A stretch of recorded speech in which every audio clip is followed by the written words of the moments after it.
गोस्वामी तुलसीदास कहते हैं कि रणभूमि में जब भगवान श्री राम लक्ष्मण ने पैर रखा तो उन्हें देख करके स्त्री पुरुष मोहित हो गए, लेकिन नहीं।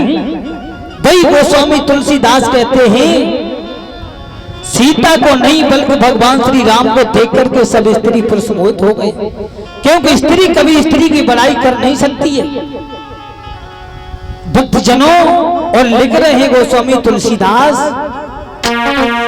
अरे मोहे नारी नारी कई रूपा बनकारी रीति अनुपा,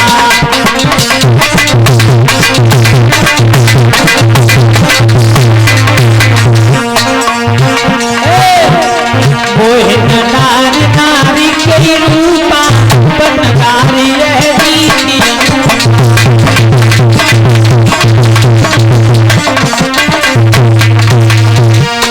गोस्वामी तुलसीदास कहते हैं कि स्त्री कभी स्त्री को देख करके मोहित नहीं होती है। सीता जी को नहीं बल्कि भगवान श्री राम को देख करके स्त्री पुरुष मोहित हो गई। लेकिन पगधारी भगवान श्री राम का नाम कब पड़ा? लिख रहे हैं गोस्वामी तुलसीदास कि जब से नारी अहिल्या तारी तब से नाम पड़ो है भगवान।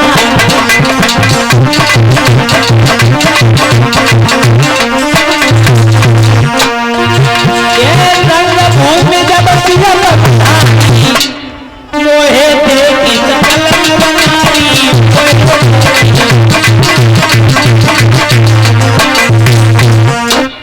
भक्तजनों, भगवान श्री राम को देख करके स्त्री पुरुष मोहित हो। जब से मैया अहिल्या का उद्धार किया भगवान श्री राम ने, तब उनका नाम पगधारी पड़ा।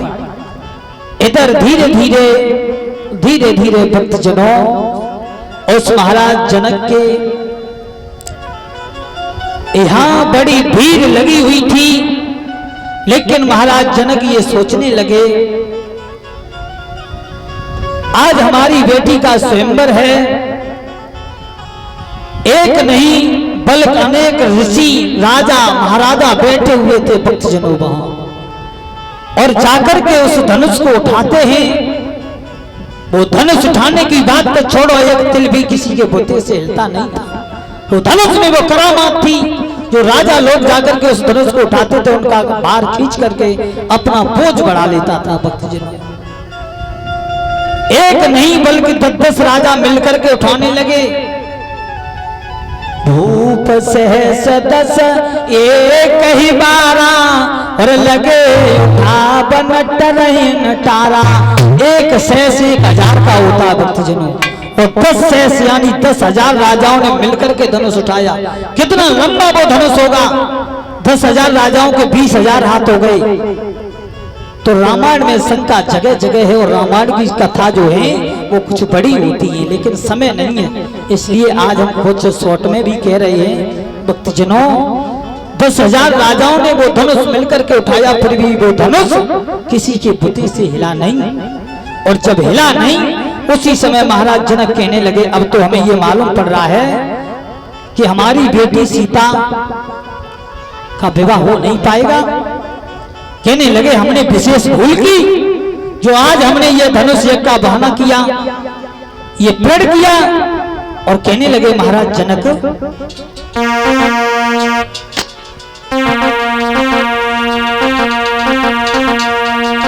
कुआरी लली रही और बेरथा तेज धनुष की कुआरी।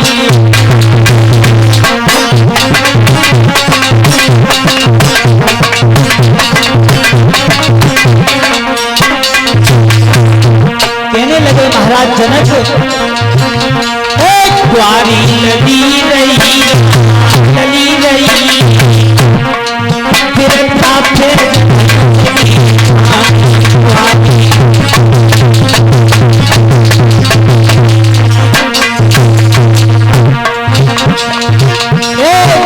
छत्री पे धन संकट तो छत्री पे धन संकट।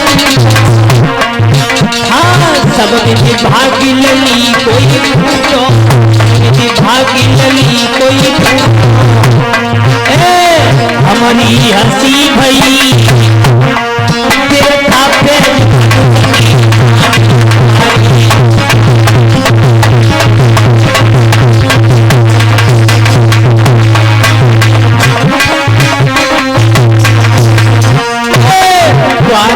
बनी रही, फिर भाग्य धनुष की कहानी।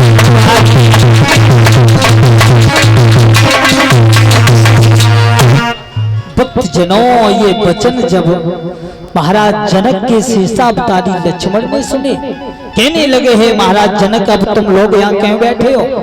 अपने अपने घर जाओ, अपना अपना काम करो।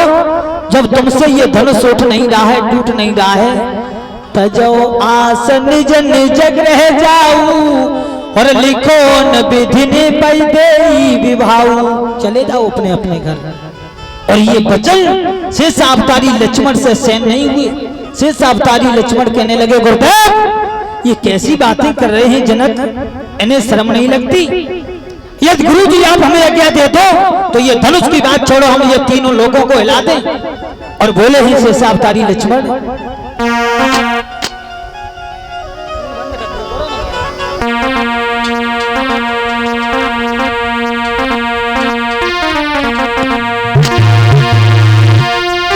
यदि आज्ञा गुरु की पाए जाऊं, हर बकुल ब्रह्मांड हिलाई डाली, और तो सूरज चांद को निगल जाए, हाय हमको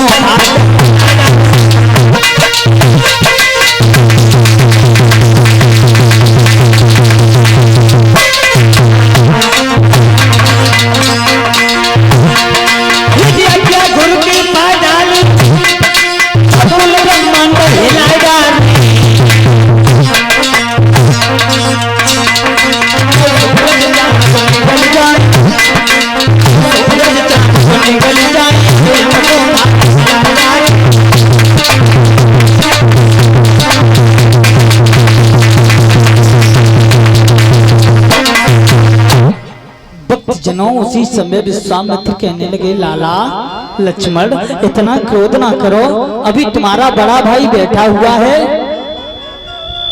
क्यों इतने नाराज हो?